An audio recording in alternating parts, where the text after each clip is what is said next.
Welcome to the topic series. My name is Roy Paulson and I have Hugh Hoagland here with me, and we're talking about different products manufactured at Paulson Manufacturing, including this new product called the AmpShield. Now, we've had the AmpShield out for a while in the market. It's well received. People love the transparent chin protector and the light weight of the unit, offering it from 12 to 20 calories.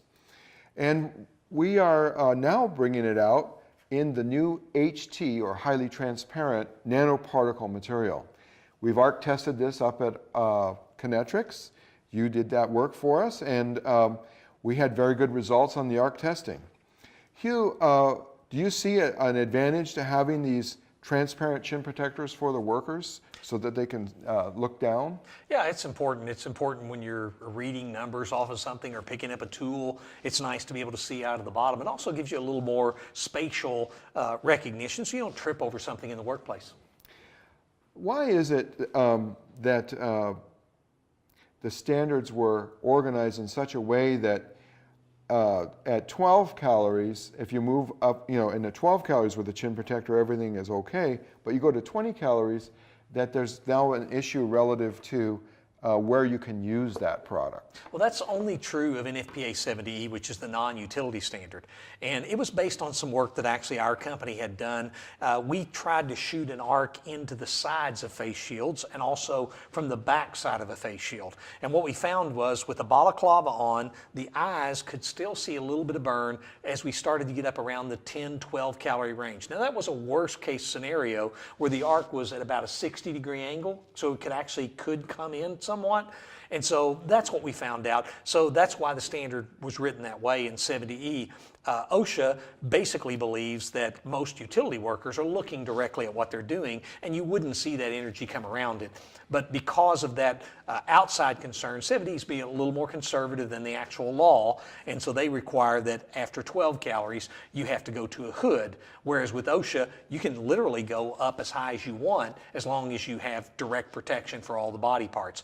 I recommend that after you get around the 20 calorie range on up, you probably need to think about some kind of a hood system because you don't want enough energy coming around to cause a burn on the eyes. So in all cases, you're having to wear a balaclava. Yes. And so that gives you not only protection underneath the face shield, underneath the chin, but also behind your head in case you're in a circumstance of the arc is coming at an angle, the balaclava is still protecting the back of your head. That's right. The balaclavas typically come all the way around to here, and some are actually even just eye holes. It depends on the design, but they're coming around to here, so none of the infrared can make it because it only can go on a straight line. Only the convective currents can come around, and it takes quite a bit of energy to build up enough convection to be able to get around this whole face shield and the balaclava. So when we're looking at a face shield like this that has a chin protector protecting from arc energy from coming up underneath, your test point is 12 inches away? Yeah, it's 12 inches away from the face, Okay. but it's actually only 8 inches away from the front of the shield in a design like this. And the center line would be the center line to here. That's correct, but the arc is actually very large. It's a long electric arc, which doesn't occur much in real life. So we get a lot of infrared radiation. We have almost no smoke to block energy. People don't think about that, but the smoke actually reabsorbs some of the energy. So because we use a stainless steel electrode, we actually get a lot more energy transfer through the shield than you would in a copper electrode because you get a lot more smoke with copper or aluminum. Yeah. Copper and aluminum, as they vaporize, expand at a tremendous number. They do, and they give a lot of smoke because they oxidize really quickly, and so they get a lot of energy from that. A lot of energy is reabsorbed into the backside of those smoke particulates and doesn't hit the worker. So that's why our test is pretty harsh because we're using stainless that doesn't put off as much smoke. Yes. I know that I can see a big difference when I test face shields that are exposed with the box test as compared to face shields that are tested with the stainless steel arc. That's right, because they electrodes. use aluminum and copper. They use two different metals, and so you get a lot of smoke particulates that do absorb the energy. Some of the infrared energy gets reabsorbed by those smoke and also the molten metal. It's reabsorbing on the back side, so you don't get as much of the infrared in that particular setting. As we've now moved into these purpose-built face shields that are made just for arc flash, they're not made for industrial safety, we also added another feature to this called the lever lock. The lever lock is a small lock that's up in the top dead center of this, and as you pull the lock open, The shield then can easily be changed out with just simplistic movements, quick, easy, and the operator can do that easily in the field. Do you see this as an advantage for people so that they don't mix up regular face shields with arc-rated face shields? Oh, that's a good idea too. I was thinking it makes it a lot easier to change them out because typically an arc shield is used by a worker a lot, whereas the other shields are a lot cheaper. They're kind of thrown away. That just makes it easier to replace it and keeps the cost down for the company, which is important. Yeah, it also provides us, there's no locks to the exterior like we had on the older models that can snag on things. Yeah.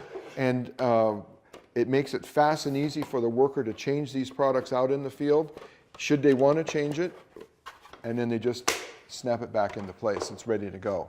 This passes all of the ANSI Z8 7.1 testing, passes the NFPA 70E, and we also have models that are dual certified for use in Europe to the EN 166 and their box test. Yeah, that IEC box test is the -1-2 test. Yeah, it's a lot of energy comes out of there when those electrodes are burning, because the actual aluminum and the copper are burning at the same time. Right. It's an exothermic reaction, and you get a vaporization of those materials generating its own energy. It looks like an explosion coming forward to the shield. Sure does. Directed by that shaped box that's around it. It's actually shaped to direct it. Well, Hugh, thank you for reviewing this shield.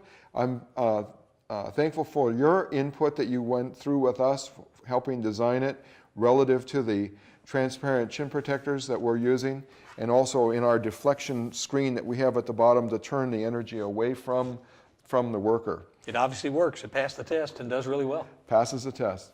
And today, that's another one of our topic series.